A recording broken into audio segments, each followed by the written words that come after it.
नमस्कार, आप देख रहे हैं राजस्थान ग्रामीण live news channel. High court आदेश के बावजूद भंवरी देवी के वारिसान को पेंशन नहीं, क्या जोधपुर सीएमएचओ अब भी मानते हैं जिंदा। बहुचर्चित एएनएम भंवरी देवी हत्याकांड से जुड़ा मामला एक बार फिर राजस्थान हाई कोर्ट में गूंजा है। हाई कोर्ट के स्पष्ट आदेशों के बावजूद मृतका की भंवरी देवी के वारिसान को पेंशन और सेवा परिलाभ नहीं दिए जाने पर दाखिल अवमानना याचिका में अब अदालत ने सख्ती दिखाई है। जस्टिस रेखा बोराणा की एकल पीठ ने 21 माह से आदेश की पालना न होने पर अवमानना याचिका में नोटिस जारी कर चिकित्सा सचिव जोधपुर, सीएमएचओ, पेंशन विभाग व एलआईसी समेत संबंधित अधिकारियों से जवाब तलब किया है। मृतका भंवरी देवी के पुत्र साहिल पेमावत व दोनों पुत्रियों की ओर से अधिवक्ता यशपाल खिलेरी ने ये अवमानना याचिका पेश की। याचिका में कहा गया कि 1 सितंबर 2011 को हुई भंवरी देवी की हत्या के बाद से अब तक बकाया सेवा परिलाभ और नियमित पेंशन नहीं दी गई है। हाई कोर्ट ने 12 जनवरी 2024 को रिट याचिका स्वीकार करते हुए स्पष्ट आदेश दिया था कि मृतका के समस्त बकाया सेवा परिलाभ, दया पेंशन और अन्य सेवानिवृत्ति लाभ की गणना कर समस्त एरियर का भुगतान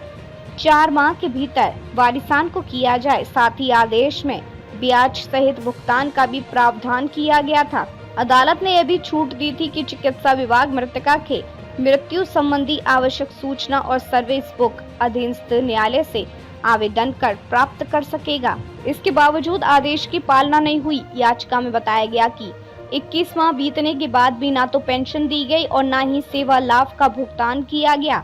उल्टा जोधपुर सीएमएचओ कार्यालय ने भंवरी देवी का मृत्यु प्रमाण पत्र न होने का बहाना बनाकर मामले को अटका रखा है, जबकि हकीकत यह है कि तत्कालीन जोधपुर सीएमएचओ ने 16 जनवरी 2012 को आदेश जारी कर भंवरी देवी को मृत मानते हुए सेवा से पृथक करने का आदेश जारी किया था। इतना ही नहीं, निदेशक चिकित्सा विभाग जयपुर ने 28 फरवरी 2012 को भंवरी देवी के पुत्र को अनुकंपा नियुक्ति भी प्रदान की थी। यह सब होने के बावजूद वर्तमान में जोधपुर सीएमएचओ कार्यालय भंवरी देवी को मृत मानने तक को तैयार नहीं है। याचिका में यह भी उल्लेख किया गया कि जोधपुर सीएमएचओ कार्यालय ने अधीनस्थ न्यायालय से भंवरी देवी की मूल सेवा पुस्तिका मंगवाने तक की कोई कार्रवाई नहीं की। ऐसे में हाई कोर्ट के आदेश की खुली अवहेलना की जा रही है।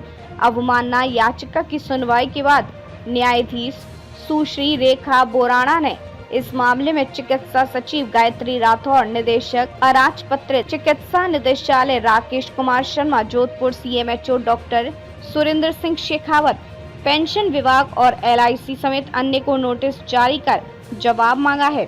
गौरतलब है कि भंवरी देवी का मामला 1 दशक से भी अधिक समय से चर्चाओं में रहा है। 1 सितंबर 2011 को हुई उसकी हत्या ने पूरे राजस्थान को हिला दिया था। इसके बाद से ही परिवार न्याय और परिलाभों के लिए संघर्ष कर रहा है। अब हाई कोर्ट ने फिर से अधिकारियों को कटघरे में खड़ा किया है और जवाब तलब कर ये साफ संकेत दिया है कि आदेश की अवहेलना बर्दाश्त नहीं की जाएगी। इस मामले की अगली सुनवाई में तय होगा कि आखिर कब तक मृतका भंवरी देवी के वारिसान को उनका वैधानिक हक मिल पाएगा। फिलहाल अदालत के नोटिस के बाद संबंधित अधिकारियों पर जवाब देने का दबाव बढ़ गया है।